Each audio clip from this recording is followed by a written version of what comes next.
Okay, start. Okay, my name is Nur Husnina binti Jamaluddin, and my groupmate is Nur Saada Fakiha. Today we are going to present about Malaysia's development policies. Okay, this is the content. This is the pictures I get from internet, the summaries of Malaysia's development policies. But I am going to explain from the economic policies from independence 1957. In 1957, the economy was essentially based on major commodities with a high dependence on rubber and tin, which accounted for 70% of total export earnings, 28% of government revenues, and 36% of total employment. The economy also remained dependent on overseas business to generate income from currency exchange for support its development. The newly independent government has been looking for an immediate way to overcome weaknesses economic structure by focusing to develop and modernize agricultural production as well as emphasizing rural development. Import substitution is a strategy used to encourage industrial development that give focus on resources such as rubber and tin. Hello? Okay, next is the new economic policy 1971 to 1990. In colonial period, Malaya was involved in production and processing of rubber and tin for export in return for import of essential foods and manufactured goods. The economic policy was introduced in 1970. It was a long-term policy, 1970 to 1990, 20 years of reviving the Bumiputra as well as non-Bumiputra share in economy. While the economy has grown steadily, poverty, position and income gap among the various races has given rise to tension in society. Policies need to be formulated to resolve the issue. The new economic policy has been formulated with two goals, which is eradicate poverty and restructuring society.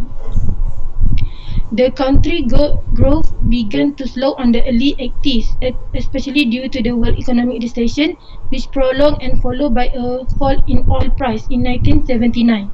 The fall in the price of major commodity complicates yet another great stressful situation to resource supply and caused the economy slump to a twin deficit situation related to the budget and balance of payment. Establishment of trust agencies such as Majlis Amanah Rakyat (MARA), Perbadanan Kemajuan Ekonomi Negeri (SEDC), Perbadanan Nasional Pernas and Perbadanan Nasional Berhad provide opportunity and space to Bumiputra to participate in trade-based activities.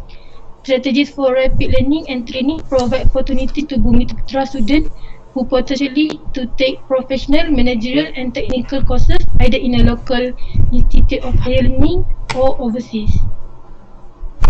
National Development Policy 1991 to 2000 was a Malaysian economic policy introduced by Prime Minister Mahathir Mohamad. The objective was achieving economic growth while ensuring that accrued benefit reached all sections of society. The 90s began with the Proclamation 2020, which envisions Malaysia become a developed country with its own mold in 2020. Vision 2020 also introduced in this year. It is a long-term vision because it's from 1991 to 2020, which is 30 years. Next is National Vision Policy from 2001 and 2000 to 2010. National Vision Policy is an extension policy of National Development Policy, which under the cover of 8th and 9th Nation Plan. It is a 10 years policy which established during year 2001 and ended by 2010 to fulfill the third outline perspective plan of Malaysia.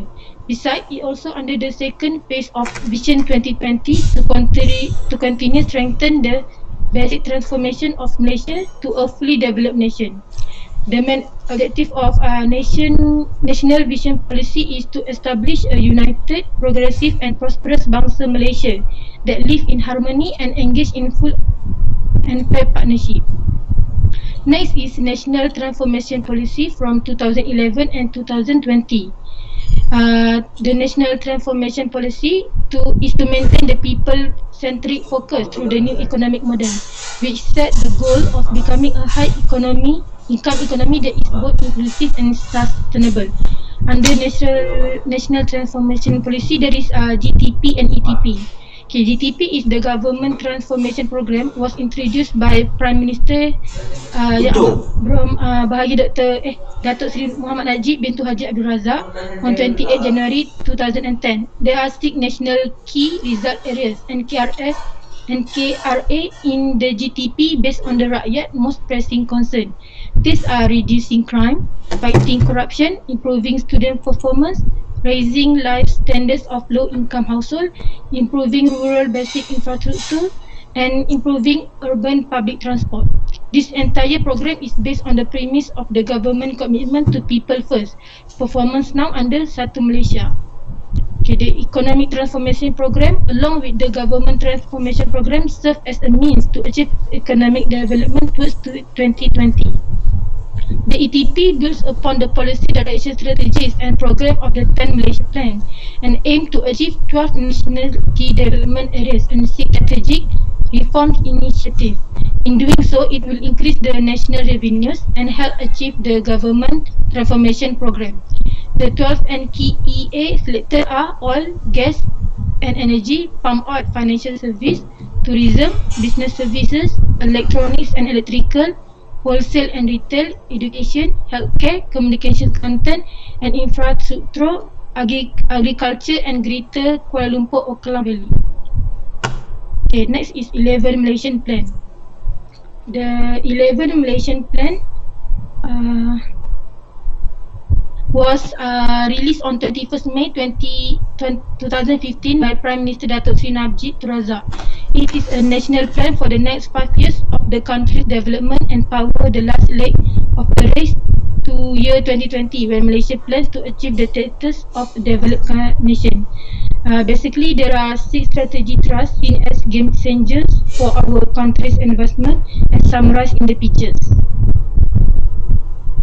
12th Malaysian Plan. The 12th Malaysian Plan is a development roadmap for 2021 to 2025 presented by Prime Minister Datuk Seri Ismail Sabri Yaakob. It focuses on 3 main development dimensions, which is economic empowerment, environmental sustainability, social engineering. The key point of the 12th Malaysian Plan plus reaction to the plan here, this is the some key points. Government allocate 400 billion for projects under 12th Malaysian Plan. Government spend 8.5 billion for development under 11 Malaysian Plan. GDP growth expected to average 4.5% to 5.5% between 2021 to 2025. Average household income targeted to reach 20. This slide is not showing.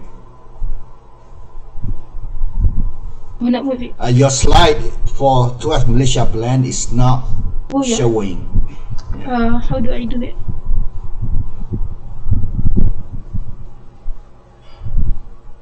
Not showing. Yeah. Sekejap. Nak check. Now we can see. Tak nampak. Yeah. Go back to the first slide of 12th Malaysia Plan. Okay, now. Okay, Malaysia. Another, go back. This more. one. This one. Yeah.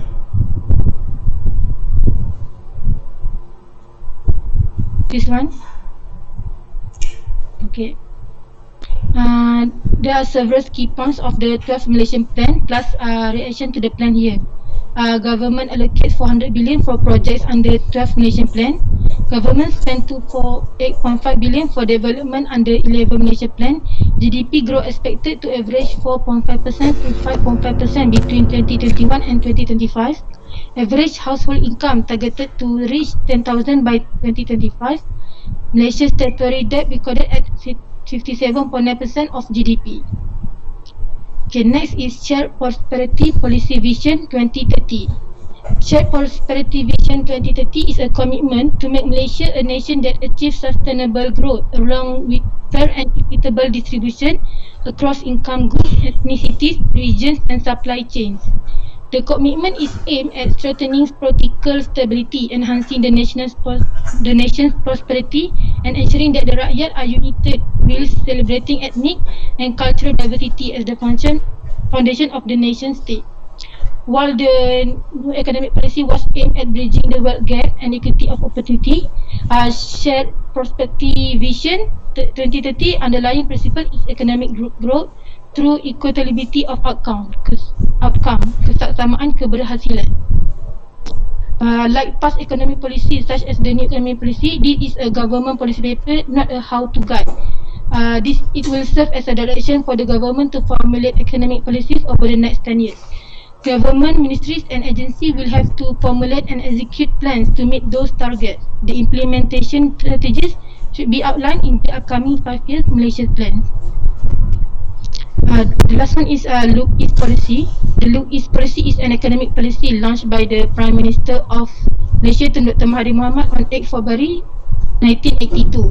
The policy sought to have Malaysians emulate the Japanese and Koreans' work ethic and business management techniques, and to acquire Japanese expertise and capital through aid, investment and trade cooperation. The Look East policy means that the Malaysia government and the private sector make Japan and South Korea as example of work ethic.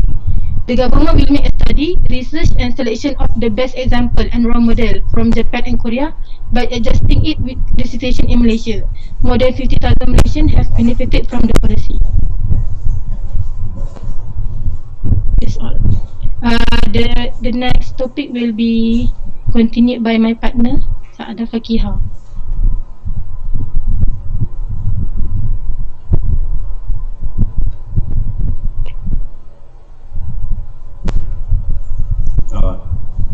It's nice if you can show your camera when you're presenting.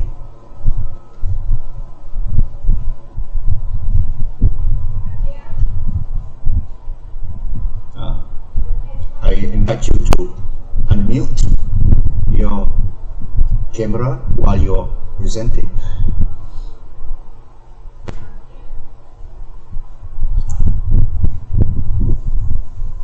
So we're waiting for the next slide.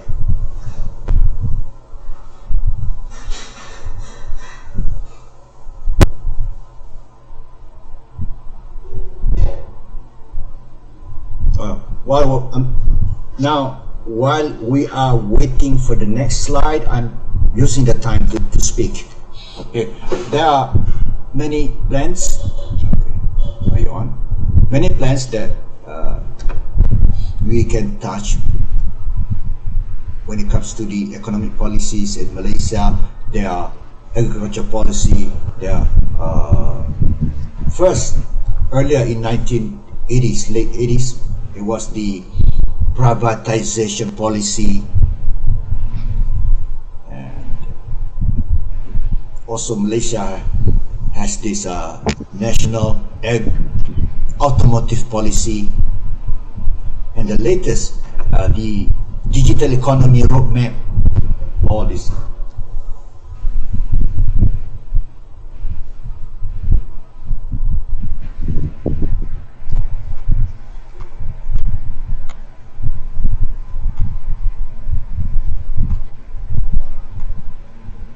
Okay, thank you. Alright, can you hear me and see my slide?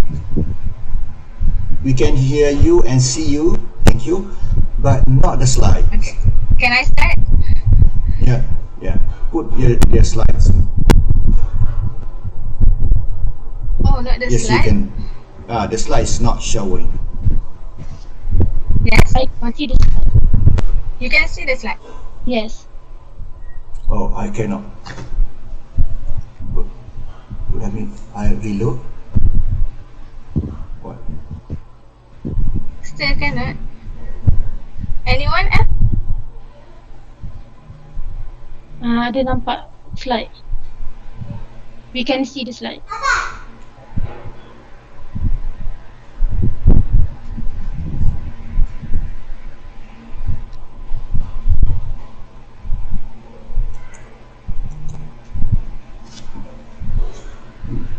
I cannot see the slide.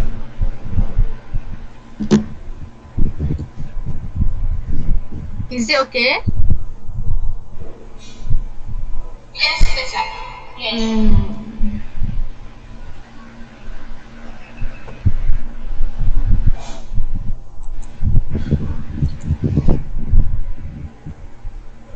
everyone cannot see my slide, is it? I I cannot. can see. See the Nampak slide. je. Oh, ada yang nampak, ada yang tak nampak Belum nampak. Sekejap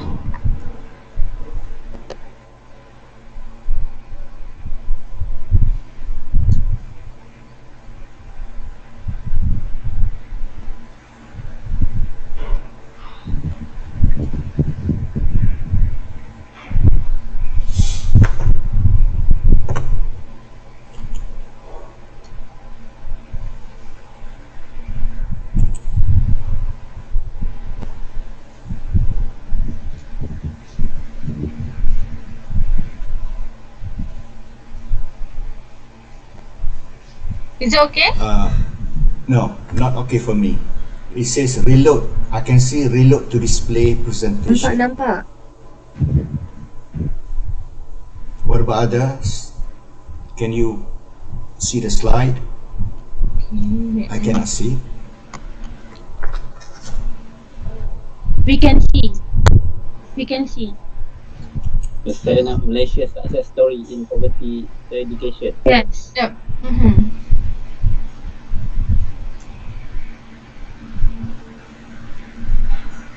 Doctor, I think maybe it's your line. Okay, then you start with maybe my line. Okay, go ahead. Okay, yeah, I can see. Your video is lag, Okay. Doctor. Yeah. Okay, go ahead. Alright. So so today I will present about Malaysia's success story in poverty eradication.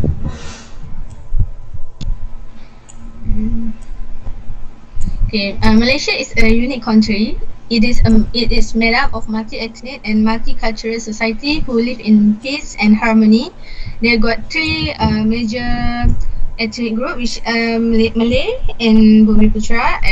During the 1907, 55.6%, Chinese 33.9%, Indians 9.0%, and others is 1.55%. The harmonious society and its diversity have driven the development and nation building. In fact, Malaysia has been recognized by the world as a model for other plural societies. So, the next one is about Malaysia's socio-economic background. After achieving independence in 1957, the development policy was primarily aimed at promoting growth with strong emphasis on the export market. Prior to independence, more than half of the Malaysian households were living in poverty. Although the economy registered high growth rates during 1960s, during that time, average growth of GNP at 7.3%, the country continued to face high poverty incidence in both rural and urban areas. The overall incidence of poverty in 1970 was 49.3%. The incidence of poverty in rural areas was higher at 58. I was saying you should get the data for GDP when you talk about economic growth. GDP, not GNP. Okay, just a reminder for you, when you talk about economic growth, you must look at the data for GDP. It is GDP. Not GDP. Growth domestic product. This is growth national product. We don't look at GNP for economic growth.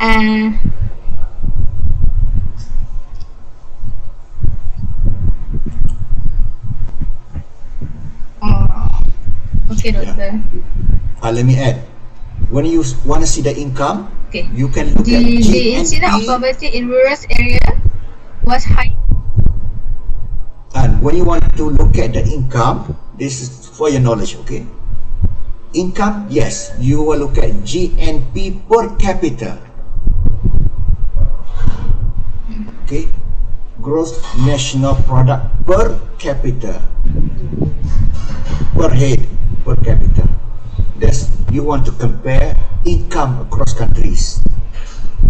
But when you want to talk about economic growth, it's not GNP, it is GDP.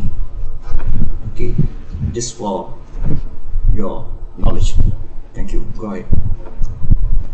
Gross GDP. Okay.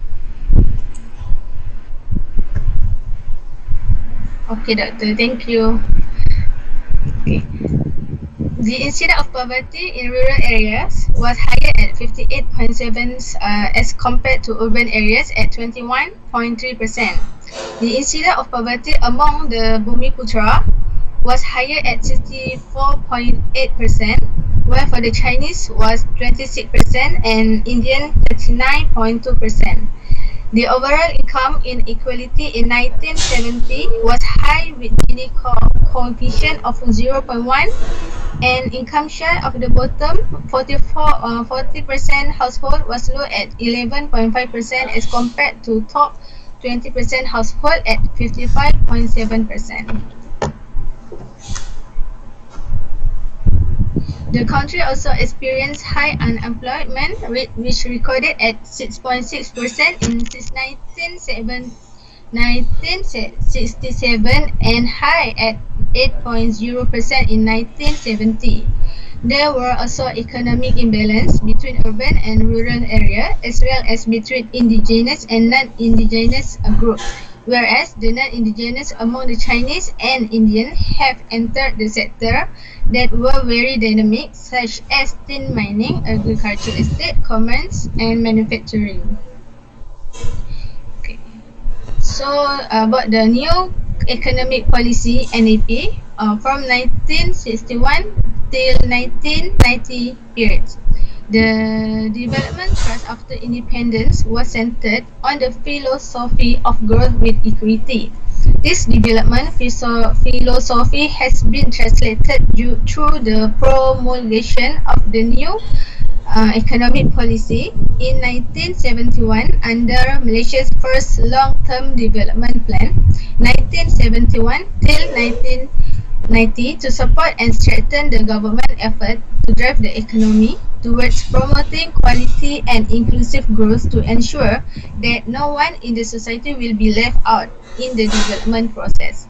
So there are two-pronged strategy implemented by NEP, which one, the first one, eradication of poverty irrespective of race. Yeah, let me add, before NEP, the emphasis was only on growth. I should add that before NEP, the emphasis of the Malaysian economy was only on growth, to grow the economy, growth only, not considering what happened, who gets what. Because of the May 13 incident, and the government did the soul searching. What happened? Why? What was the reason for this May 13 incident? And they found out poverty, and irrespective of race or ethnicity. And secondly, the unequal, unfair distribution of income across ethnicity. And as a result, with the NEP, now you see on the screen, growth with equity. Growth with equity. Before that, only growth. Okay, go ahead.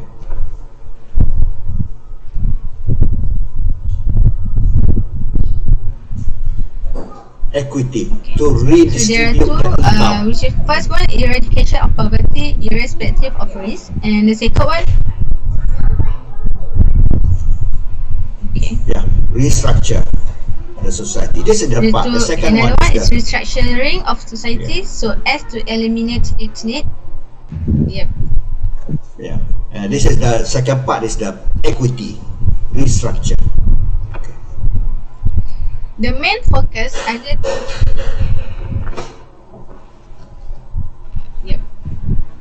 So the main focus under the poverty eradication strategy has been on income generating, expansion of education and training facilities, employment generation, and modernization of rural life, as well as improvement in living conditions. During the first half of the NEP period, which is new economic policy NEP, agricultural policy through agrarian reform has been the major instrument in transforming rural areas and the poverty-stricken communities into a more prosperous Malaysian society.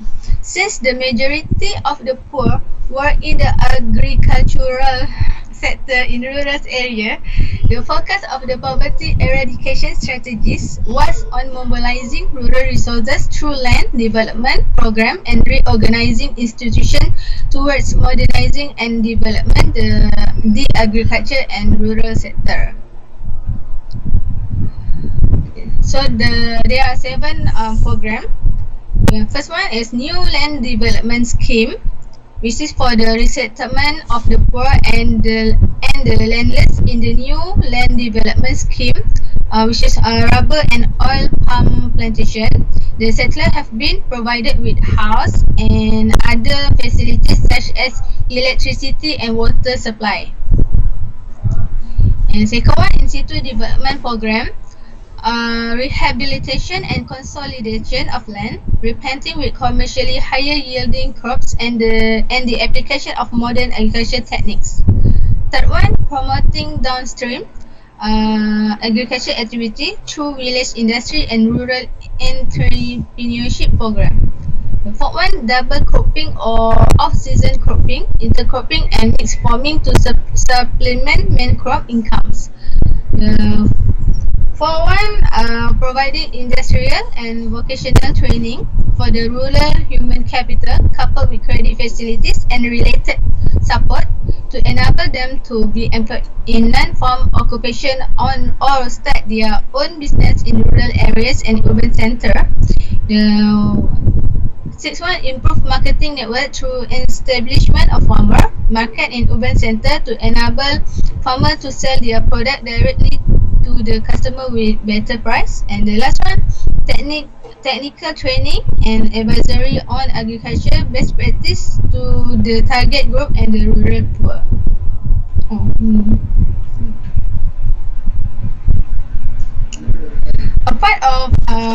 Apart from income generating project, the government also sought to improve the quality of life of the poor through the provision of infrastructure and societies as part of a broader program to improve the quality of life of all Malaysians. For the rural population, that include the provision of potable and piped water, electricity, road, medical and health service, and school, including rural hostel.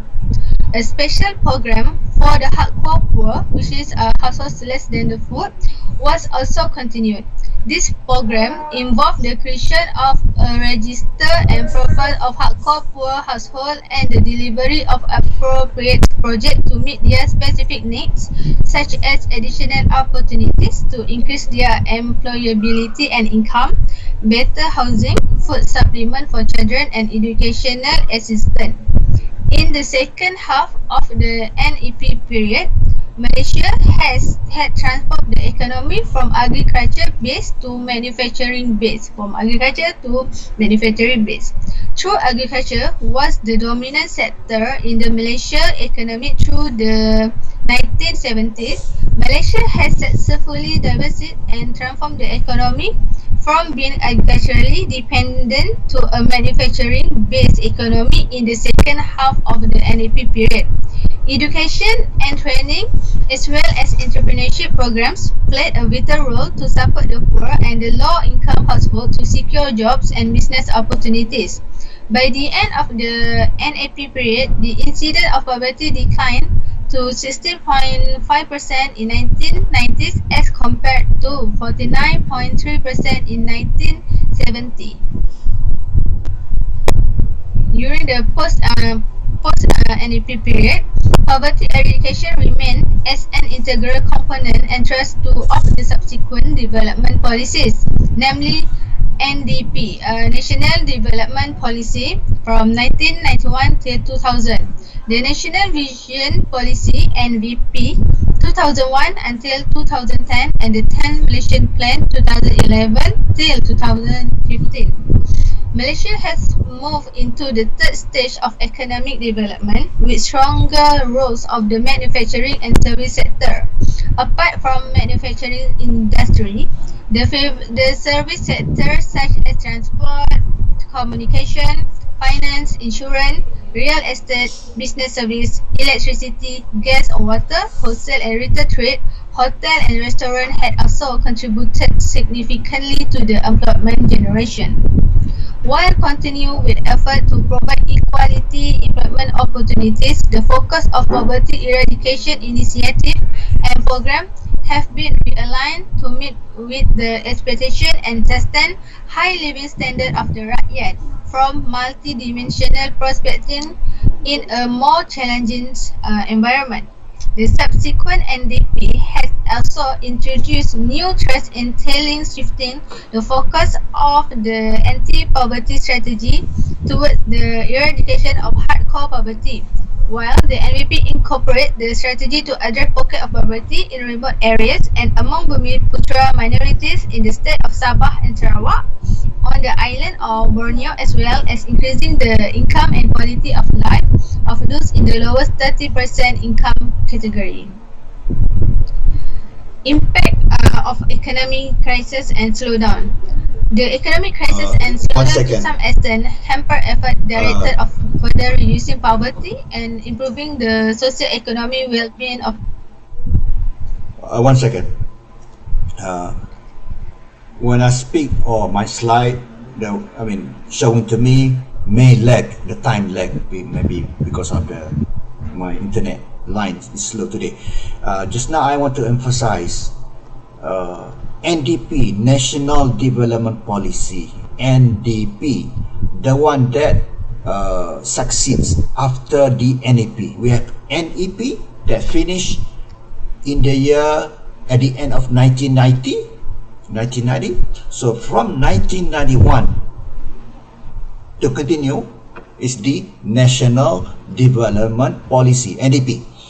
What is the difference between NEP and NDP, the new one after NEP? In terms of fighting poverty, the new thing was that hardcore poverty. The NEP targeting the hardcore poverty. During NEP, only fighting poverty with the very general, but with the NDP to fight poverty, targeting the hardcore poor. There was a definition what is hardcore poor, which is income half under the there's a line, poverty line. There's a poverty line at that time, say 600 something. Okay, let's say 600. Okay, don't worry about the number. 600. So half of it, which is 300. Even though I say 600, that's about it. I don't remember the exact number. 653, something like that. Okay, don't quote me on that. 600, let's say. So 300 or below will be hardcore. That was the target of the NDP. Okay, go ahead. Plus other thing, before you go ahead. Plus other thing, during the NEP, okay, new economic policy, we saw the active involvement of government in the economy, because we study economics. The best way is laissez-faire. What is laissez-faire? Laissez-faire, French word. Laissez-faire, leave it alone. Leave it alone, don't touch. Jangan usik. In Malay, jangan usik. Let the business run their own. You government, you just stay making good policies, provide safety, national defense, all this. Business, let the business people do the job, laissez-faire. So that was before NEP. With NEP, we saw greater involvement, direct involvement of the government in the economy, with active involvement all government agencies. For example, those already established, FELDA, now becoming more important. MARA established long before that. Before NEP, MARA became more important. And government also, that's what we call it GLC, government link companies, government involved in the production of the economy. So, let me say it again. NEP saw greater and active, yes, that's the word, active government involvement in the economy, because of the second objective of the, plus of course both objective. Number one, to reduce and eventually eliminate poverty. That's number one of NEP. Number two, to restructure the society. Yes, this is the second one. Restructure the society, demanded that the government involved in the production. So that's why involved. So with the NDP, still the government involvement in the economy still continued in the NDP. So another difference, very important, I want to mention. NEP 20 years. NEP 20 years. NDP only 10 years. 10 years only. Okay. Why 10 years only? 20 years is too long. Anything can happen in the global scenario that you plan for 20 years. Things change, situation change, the global environment, also the national environment also. So that's why 10 years it was much better in order to adjust to the situation. If it's 10 years, too long. So 10 years is the difference. And after NDP, yes, especially with the launch, someone should put up a policy of privatization policy. So privatization policy was implemented in early or middle of 1990s. Must check, okay? What is the privatization policy? Government to come out from being too much involved in the economy. For example, before privatization, LLN, Lembaga Elektrik Negara, became TNB. Telekom Malaysia, before that, Jabatan Telekom Malaysia. Universities incorporated. Okay, many government agencies are incorporated. So with the privatization policy after the NDP, that was the vision policy, we beginning to show less involvement of the government in the economy. So I think I must say that very important point. So you go ahead now, please.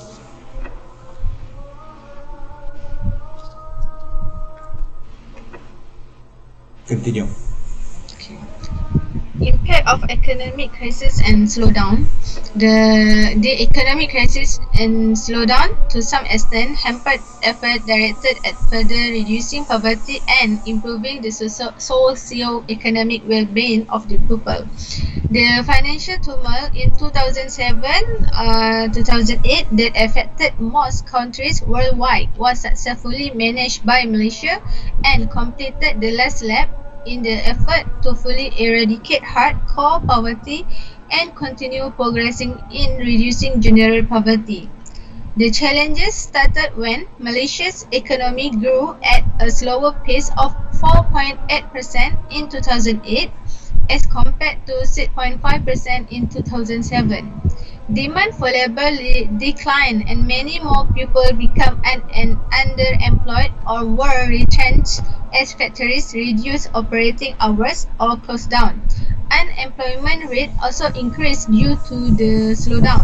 The fall in commodity prices such as rubber and palm oil affected income of the smallholder. During the 2007-2008 period, the cost of living also increases with the increase in the Consumer Price Index (CPI). The overall impact of the slowdown caused the poverty rate to increase slightly to 3.8% in 2008, while the poverty gap in Index 1 that I show, which measured to the intensity of poverty, also increased, albeit marginally, from 0.8% in 2007 to 0.89% in 2008. The incidence of general poverty in the rural areas increased to 7.7%, where the urban areas is remained at 2.0%. Based on the experience during the ASEAN financial crisis in 1997, Malaysia once again successfully overcome the challenge arising from the 2007 economic crisis and slowdown. The government had responded swiftly to prevent the economy from slipping into a deeper recession and restored growth momentum through stimulus package to protect the livelihood of the poor and low-income group during the economic slowdown and uncertainty.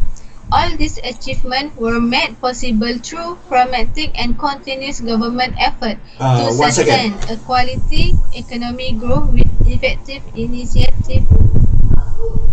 Let me make a correction there. Asian financial crisis 1997/98. So you must make that correction, 1997/98. And arising from the 2008 global economic crisis, not 2007, 2008. Okay, go ahead.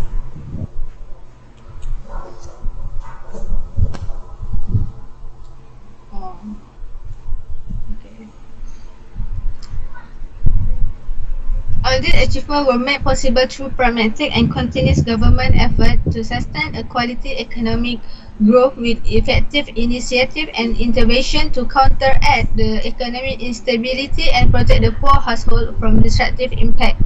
As a result, the economy continued to prosper and the incidence of poverty had been restrained at 3.8%, while the poverty gap index and poverty severity index declined to 0.8% and 0.3% in 2009, respectively.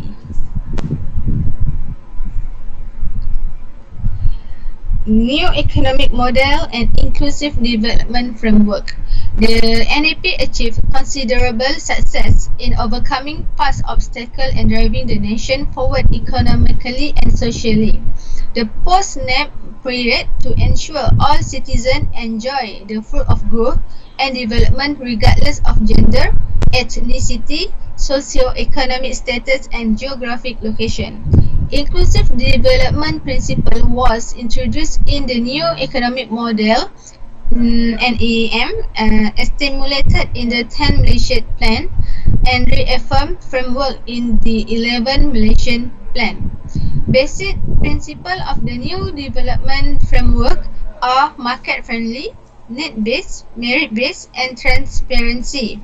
Under the present 11 Malaysia Plan from 2016 to 2020, Malaysia continues to focus on effort to address multidimensional and relative poverty issues by reducing inequality and improve income disparity, as well as narrowing the development gap between regions through the Corridor Development Initiative to overcome regional disparities, as well as providing greater access to quality opportunities to enhance capacity and capability of the bottom 40% household. Okay, 1 second. When you mentioned about this general reminder to every one of you, not particularly for you, for everyone. When you talk about something, you should try to make just a little effort to find when it was launched. So dates are very important. We don't really want to remember the dates, but we want to remember the sequence of this verse and then this. So you should just Google to get the date when it was launched. So I just Googled quickly just now. It was unveiled in March 2010, 30 March 2010.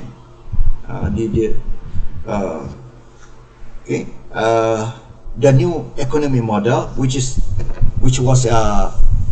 became parts of the 10th Malaysia Plan. So we should do something like that. Okay, because I want to add some more. Why? What was the reason for the new economic model? There's a reason for that, which Malaysia was being stuck in a middle income trap. So this agency, NEAC, NEAC, the National Economic Action Council, came up with this report, Part A, or Part 1, and Part 2, which is the final part. In the report, they came up with they say that Malaysia needed a new economic model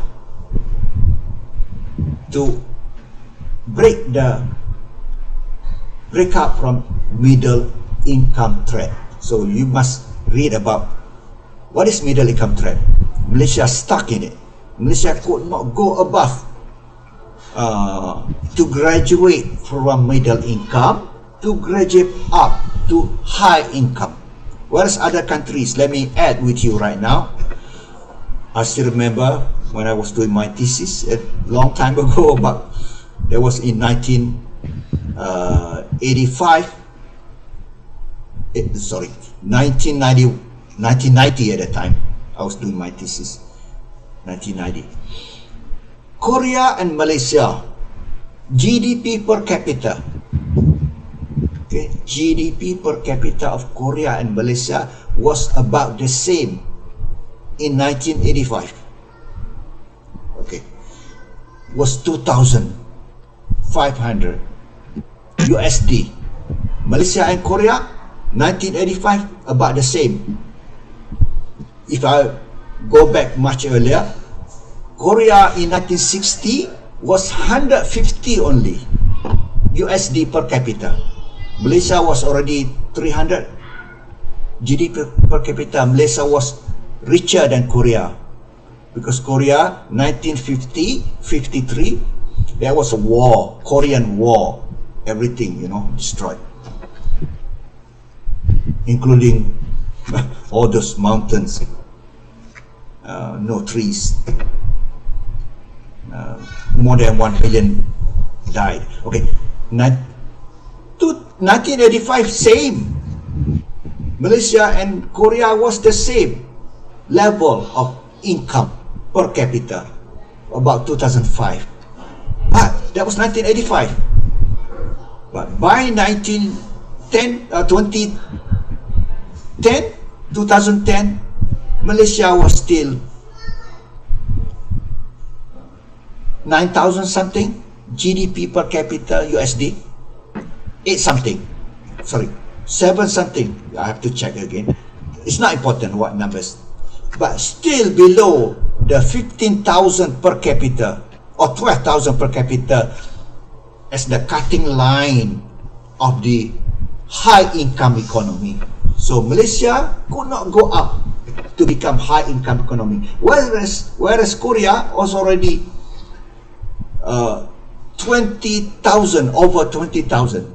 Malaysia still 7,000 something. So Korea left Malaysia, Malaysia stuck, not moving above. So Malaysia was stuck in the middle income economy, stuck in the middle income trap, even though there's a two categories: low middle income, high middle income.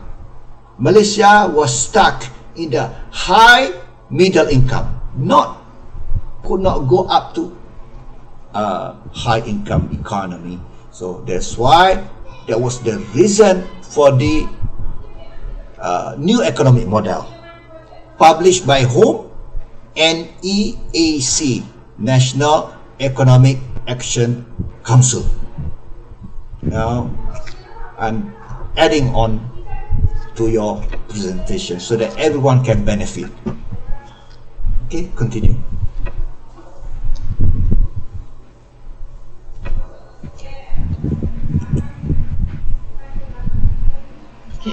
The role of civil society in poverty eradication.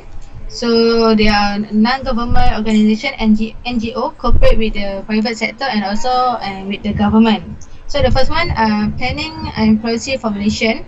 The formulation of poverty reduction policies in Malaysia had been led and coordinated by the Economic Planning Unit, EPU, Prime Minister Department, as an integral part of the process of formulating the National Development Plan. It has also been made incorporating not only input from the parties mentioned above but also those of the university, NGO and individual experts. Service delivery and capacity building, NGO, working in close cooperating with one another and complementing government effort. They provide inter alia small business loan to the poor as well as industrial training and job opportunities, educational support for children of the poor and better housing. Amanah Ikhtiar Malaysia, AIM, was established as a private trust entity in 1987 with the main objective to reduce poverty through the provision of microcredit facilities to the poor. AIM not only offer financial products and services to the poor, but also a wide range of services including financial education, entrepreneurship training, value chain support and social service. Yayasan Usaha Maju and Tekun Nasional, these institutions were receiving financial support from the government in terms of grant or and soft loan. Kemas and JKKK to provide opportunities to the rural poor to improve their socio-economic well-being through childcare, preschool and classes.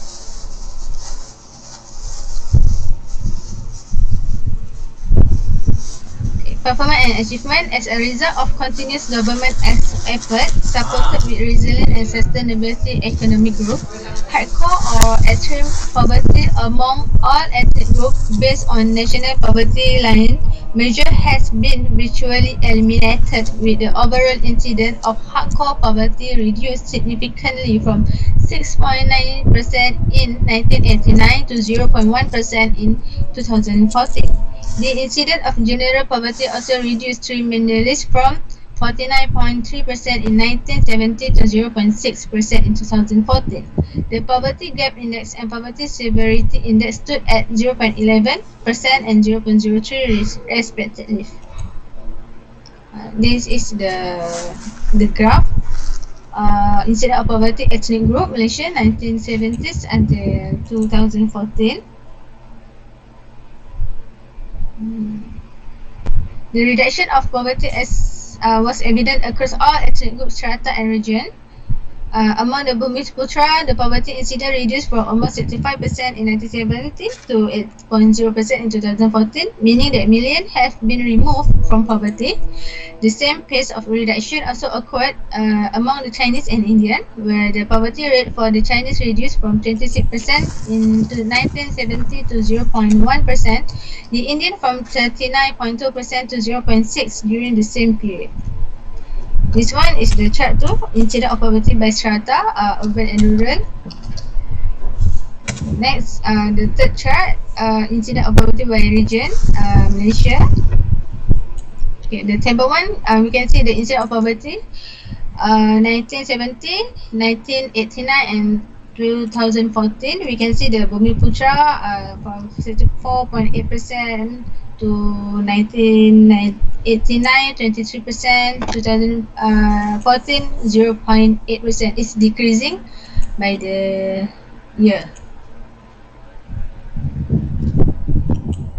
So overall, we can see the 49.3%, 1989, 16.5%, and 2014, 0.6%.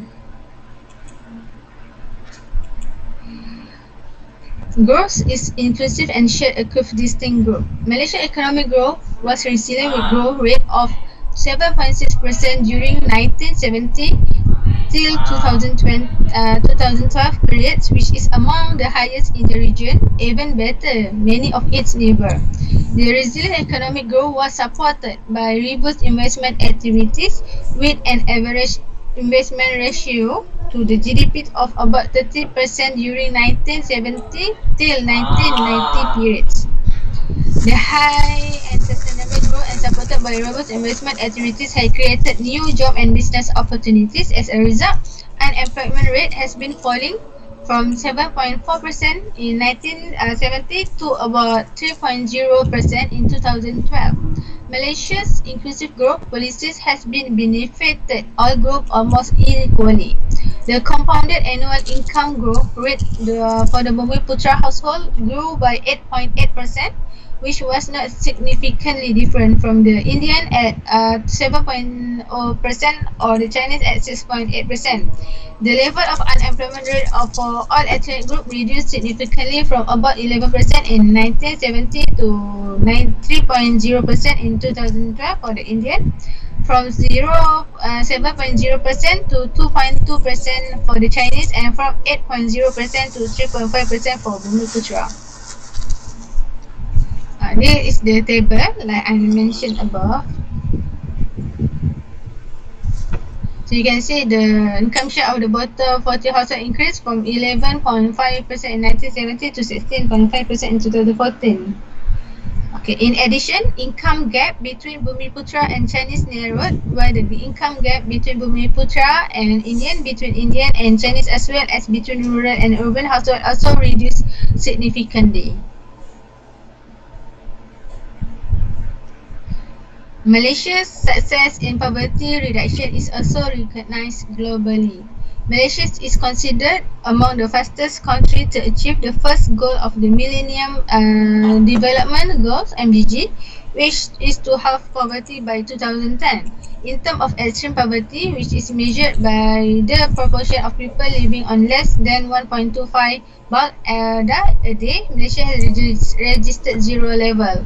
Even with the use of 2 bulk a day, which is commonly used by middle-income countries, only 0.7% of the Malaysian households in 2014 were deemed poor. That's all.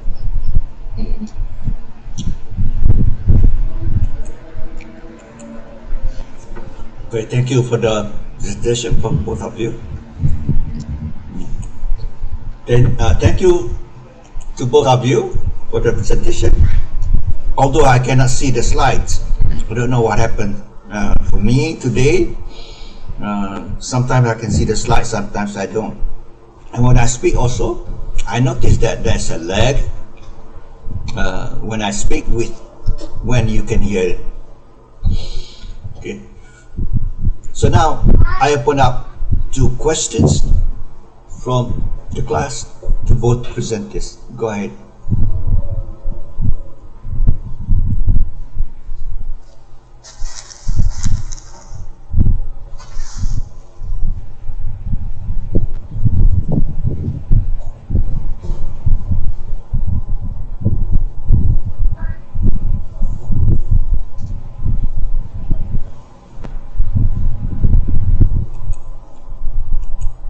Go ahead. Yeah. Question.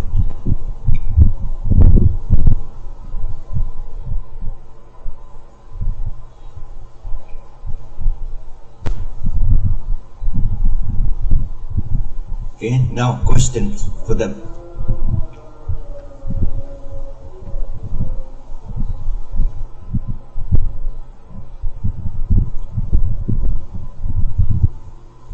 Please.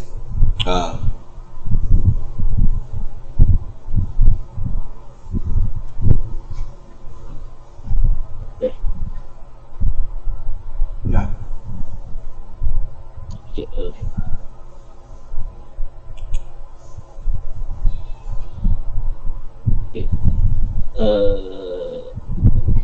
Throughout history,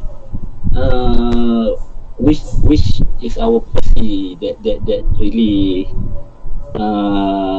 succeed in counter our poverty?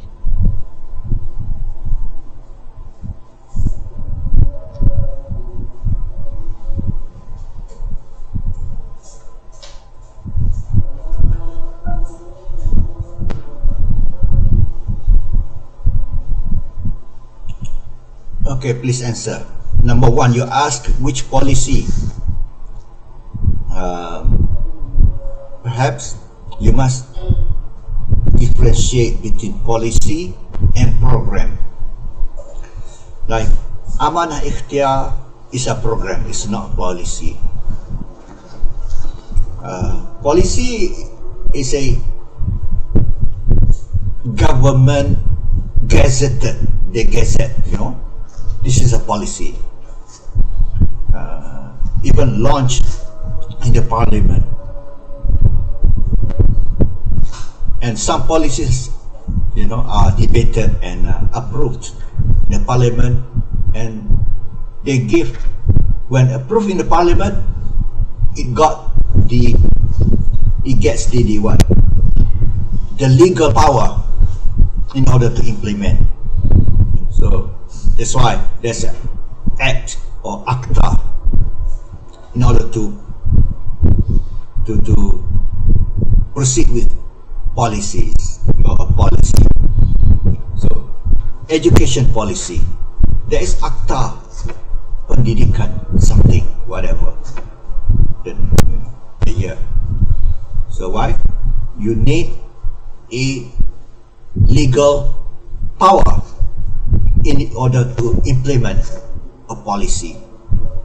Whereas Amanah Ikhtiar is a program, so you must differentiate between the two. So now I leave it to the both of you to answer the questions just now. Which program has contributed the most in poverty eradication in Malaysia? Go ahead.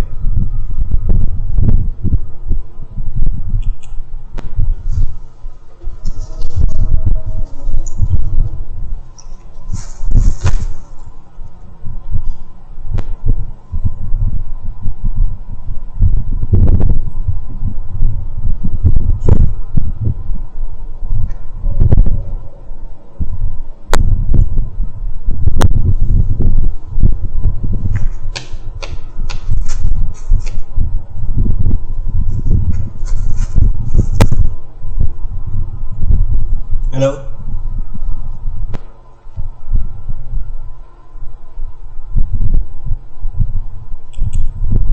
So, answer please.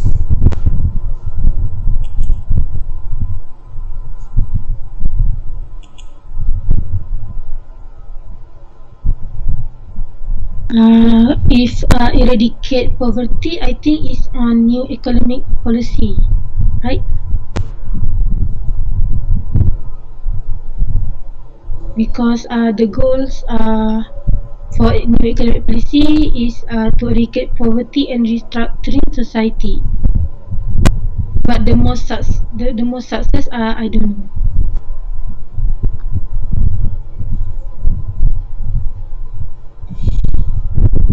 Yeah, I would say the same.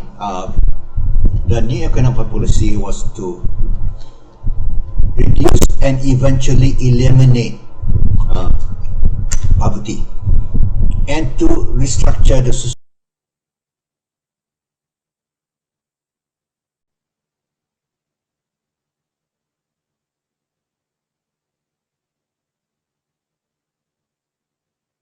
We cannot hear you, Doctor.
Okay, yes.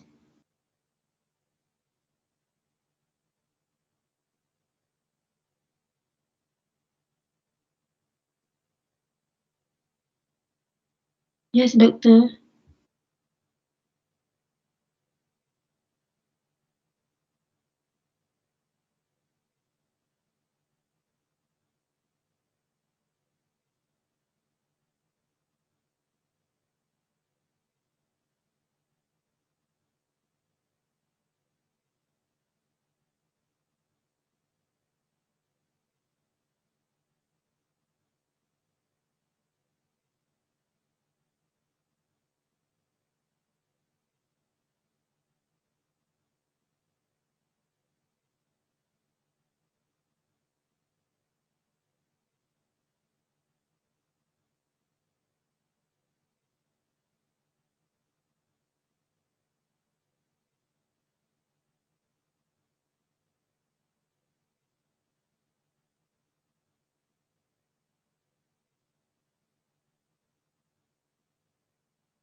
No other questions.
Cannot see. Can answer.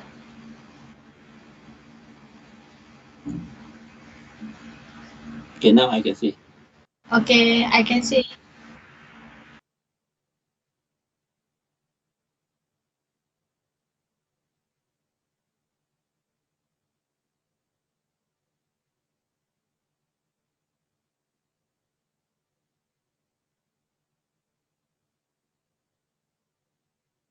Yes, sir.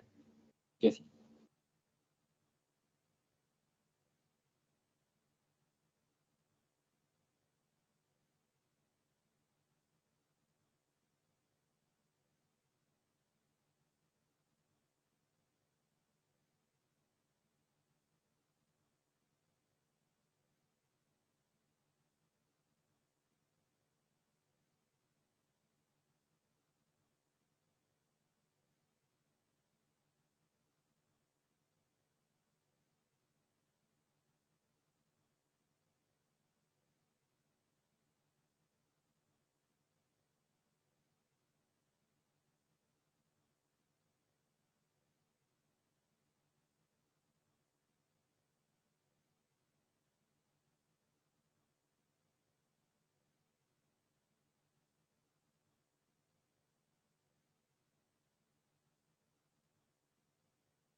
Yes, sir.